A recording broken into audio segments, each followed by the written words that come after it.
Mismong si NEDA Secretary Arsenio Balisacan, irerekomenda niya kay Pangulong Ferdinand R. Marcos Jr. ang pagban ng POGO sa Pilipinas. Ayon sa kalihim, lehitimong investments ang kailangan ng ating bansa at hindi ang sinasabing economic benefits ng mga POGO na may kasamang negatibong epekto.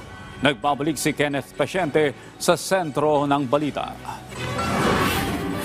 Suportado ng National Economic Development Authority o NEDA ang pagtigil operasyon ng mga Philippine Offshore Gaming Operator o POGO. Ito ang tugon ng NEDA kasunod ng rekomendasyon ng ilang senador na ipatupad ang immediate expulsion o pagpapaalis ng mga POGO sa bansa. Paliwanag ni NEDA Secretary Arsenio Balisacan, lehitimong investment ang gusto ng pamahalaan. Mga investment na anyay hindi magbubunga ng mga negatibong bagay. Giit pa ng kalihim, mas mataas ang social cost o negatibong epekto ng POGO sa komunidad kaysa anya sa ipinapasok na revenue nito. Yeah, we have been moving around all over in many countries, cities, attracting an investment to the country, marketing our country as a good place to do business. We are not going around to attract business that of this kind.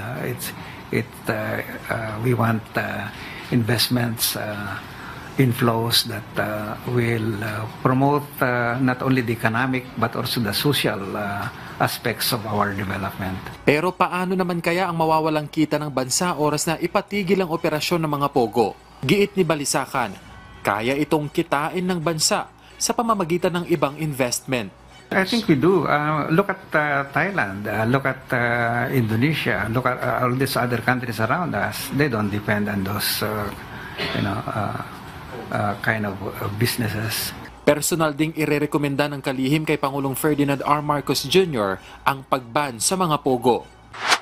Samantala, mas mapapabilis pa ang iba't ibang infrastructure project ng kasalukuyang administrasyon.